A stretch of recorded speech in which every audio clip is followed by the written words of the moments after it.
काहे रोता रे माथा टोता रे कौन टेंशन के लेके रोता रे तो चेहरा के रौनक उतर गइल रे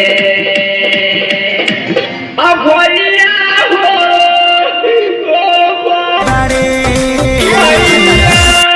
अरे का भइल रे कि पूजावा मर गइल कि पूजावा मर गइल पूजावा मर ए भाई अल्लाह के नाम पे कोई दे दे भाई या अल्लाह।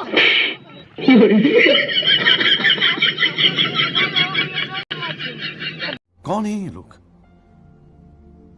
कहां से आते हैं ये? अरे भाई एक सवाल पूछूं? पूछो। मुझको जवाब नहीं पक्का दोगे ना? देंगे, पूछो। तुमको खाना छोड़ दिया? ना। हाँ। जनाब अब दारू पीते हैं तो बाबा कुछ बोलता नहीं? जन्म नहीं करते तो लौड़ा बोलेंगे। इसका सेठ तो इससे भी बड़ा तोतला है।